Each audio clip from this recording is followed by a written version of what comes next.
Jackie DeWolf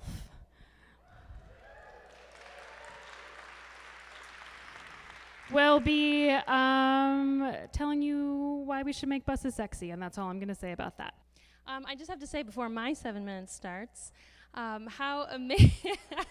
I'm just following the trend. It's really amazing to be here, to have been with this organization for 8 years and to watch this event grow and grow. We outgrew our office, and then we outgrew a room near our office, and then we outgrew Central Square Theater. Many of you who were there the last 2 years, and now we're here in this space, and also pretty powerful to be in such a historic place where I think with all the presenters tonight and seeing so many things that are being happened and planned, that we're really setting the course for what's next for the next 10 years. And I wasn't here in this world 10 years ago, but I have a hunch that there wouldn't be as much diversity among advocates in the city and the state kind of all coming up and all presenting and working together, and it's really inspiring to have such a diverse crowd here. Okay, so now my 7 minutes starts. So question for everyone tonight. I'm actually going to do what Alice did so people can get up a little bit. Who has ever taken a bus, and if so, stand? Any kind of bus. Okay, if you have taken a bus in the last month, stay standing. Everyone else has to sit down. Stay standing if you've taken a bus in the last week. In the last 2 days? In the last day? Okay, now stand back up if you feel like tonight, when you leave this event, you have a bus that can get you home safely, comfortably, conveniently, and you could choose to take the bus tonight. Stand up. All right. I was kind of curious, because with a transportation group, you never know how it's going to go. But maybe everyone would stand. But the truth is, as we've been working on transit and talking about buses, so many of you, some of you in the room tonight, call me crazy.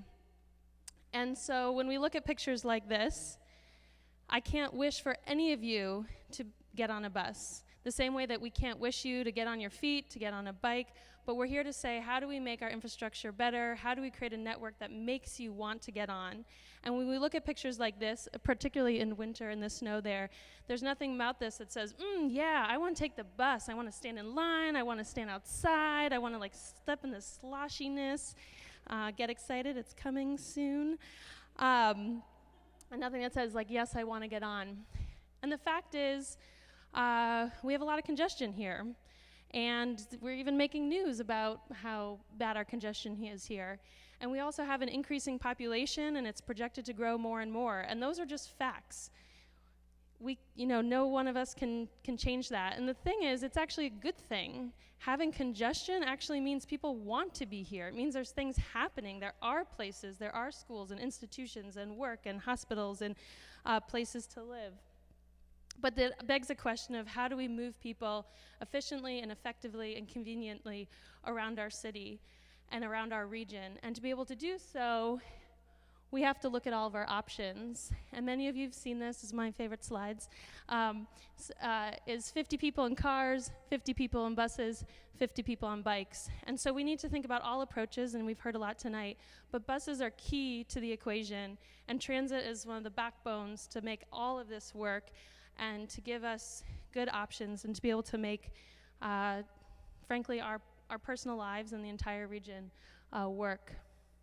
But this is not sexy. This isn't. Number one, waiting in traffic. And my all-time personal favorite, bus stop. Couldn't even get the detail right of you stand in front of the stop, and so there's the pavement behind the person, but of course everyone knows you stand right by it. So, yeah. So what have Livable Streets been doing? We've been working for a while now on transit, and just recently there's a lot of talk about buses, and it's really exciting, and there's a lot of people here in the room tonight that we've been working with. And we asked all of our members, some of you might have actually filled it out for us, and we asked on social media, we asked in person, we asked online, through our newsletters, and we asked you to fill in the blank. I would take the bus more often if the bus ...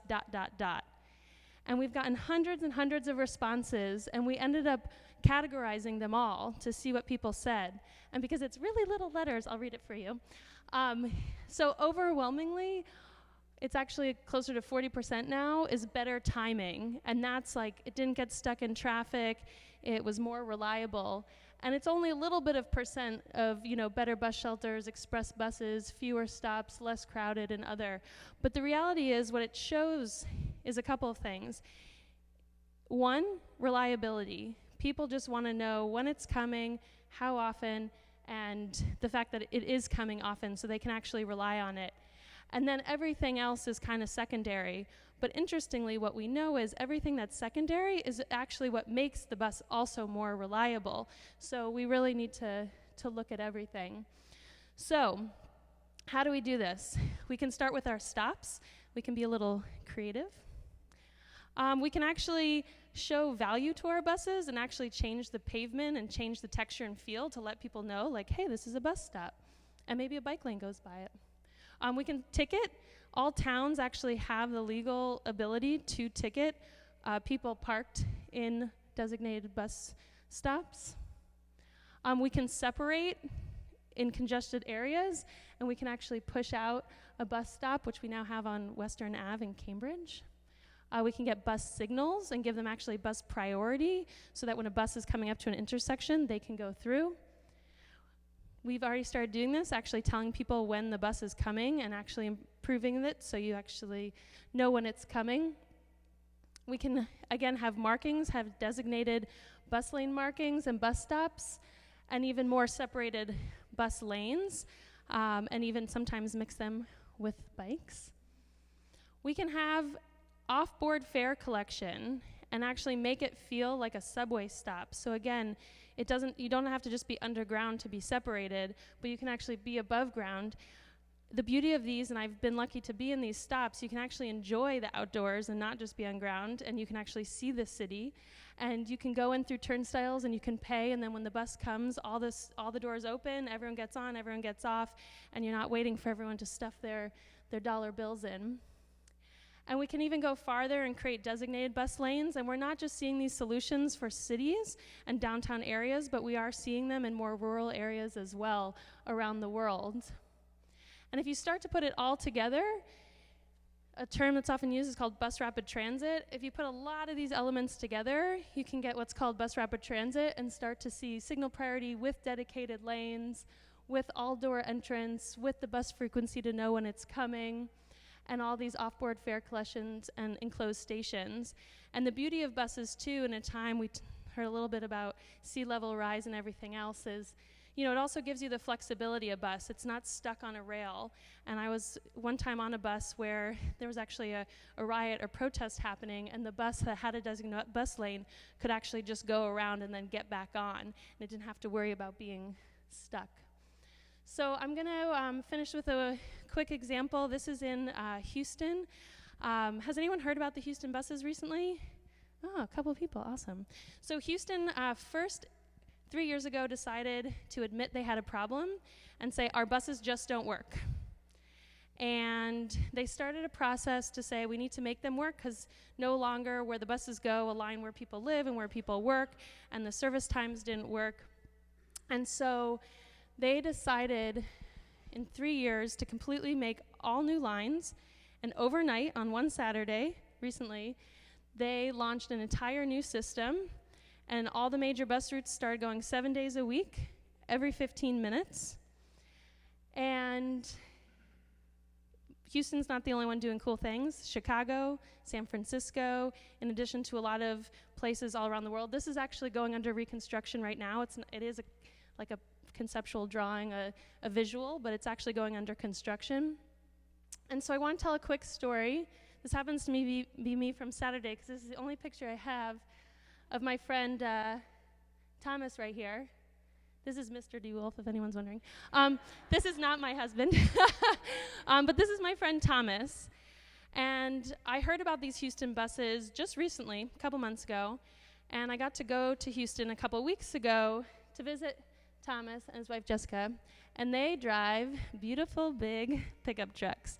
that are very comfortable. We drove everywhere, all over Houston, all over the city, into the suburbs with Thomas. And I told Thomas about what was happening with the buses, and I said, would you ever take the bus here? And he's like, no. And I said, all right, we're in Houston. I said, but imagine what buses could be. And I talked through all those things I just told you about. And he goes, oh, Singapore has badass buses. If we had those, I would ride them. So I looked up, and this is what I could find on Google, a bus from Singapore. I hope it's true, Google. And he said, they had great wayfinding. I knew where to go. I knew when they were coming. They were comfortable. And if we had badass buses like Singapore, I would ride the bus. So the next time he comes to Boston, I want him to leave and go back to Houston and say, Boston has badass buses. Thank you.